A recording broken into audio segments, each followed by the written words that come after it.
Hello दोस्तों, स्वागत है आपका अपने यूट्यूब चैनल पर। जहां आज हम आपको सिखाने वाले हैं दशमलव संख्या को भिन्न में बदलना।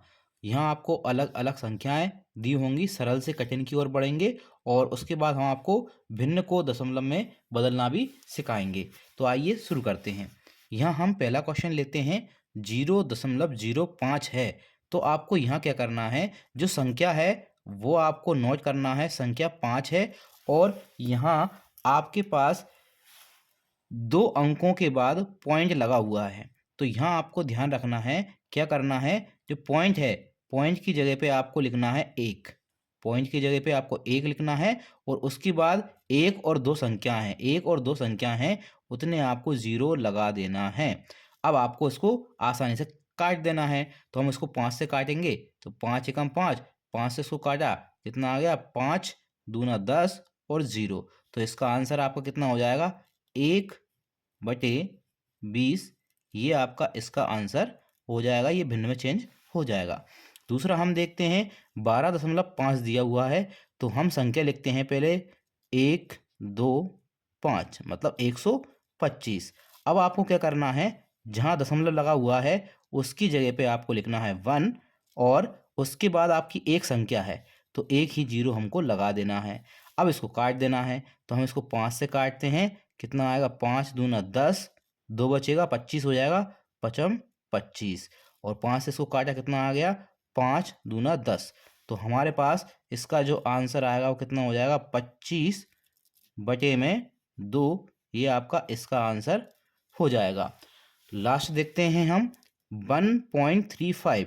तो यहाँ हम लिखना है 135, क्योंकि आपकी संख्या कितनी बनेगी, ये 135। तो 135 हमने लिखा और बटे लगाया, जो दशमलव है उसकी जगह पे आपने 1 लगाया और उसके बाद 1 और 2 संख्या हैं तो उतने ही हमने 0 इसमें लगा दिए। अब हम इसको 5 से काटेंगे और इसको भी हम 5 से काटेंगे। तो जब हम 5 से काटते हैं, कितना आ गया, 5 दूना 10, 3 बचेगा, 7, 3 7, ये आपका 35 हो जाएगा और 5 7 35, 27 हो जाएगा।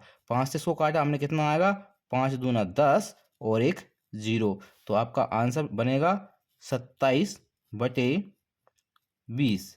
ये आपका आंसर बन जाएगा। अब हम भिन्न को दशमलव में बदलना सीखेंगे। यहाँ हम देखते हैं, भिन्न को दशमलव में बदलने के लिए आपको ये ध्यान रखना है कि यहाँ पे आपको कितने 0 दिए हुए हैं, कितने 0 दिए हुए हैं। जैसे आपको यहाँ 1 0 दिया हुआ है तो आपको ये ध्यान रखना है, इससे पहले 1 आना चाहिए। अगर इससे पहले 1 है तो हम 1 अंक के बाद दशमलव लगा देंगे। तो हम यहाँ लेते हैं 5, 5 हमारा एक ही अंक है और 1 अंक के बाद हम दशमलव लगा देंगे और इसके बाईं साइड कोई संख्या नहीं है, इसलिए हम क्या लगा देते हैं, 0 लगा देते हैं। तो 0.5, ये आपका इसका आंसर आ जाएगा। दूसरा हम देखते हैं, 45/100। यहाँ आपके पास 1 है और 1 के बाद 2 0 लगे हुए हैं, 2 0 लगे हुए हैं। तो आपको क्या करना है, यहाँ 2 अंकों के बाद हम दशमलव लगाएंगे। तो हम लिखते हैं 45 और गिनते हैं पीछे से 2 अंक, 1 और 2। इसके बाद आपको क्या लगा देना है, दशमलव लगा देना है। बाईं साइड कोई अंक नहीं है, इसलिए हम क्या लगा देते हैं, 0 लगा देते हैं। आखिर में आपको 5/4 दे रखा है, यहाँ पे आपको 0 नहीं दे रखा है। तो आपको सिंपल सा क्या करना है, 4 का 5 में भाग लगा देना है। तो हम 4 का 5 में भाग लगा देते हैं तो आपको क्या क्या मिलेगा, यहाँ पे 4 एकम 4, 1 मिल जाएगा। आपके पास 1 बचेगा तो हम दशमलव लगा देंगे, 10 हो जाएगा और ये 4 दूना 8 हो जाएगा। फिर हमारे पास 2 बचेगा, 0 लग जाएगा, 20 हो जाएगा और 4 पंजे कितना आ जाएगा, 20 आ जाएगा। इस प्रकार आप भाग करके भी 1.25 ये दशमलव में आंसर ला सकते हैं।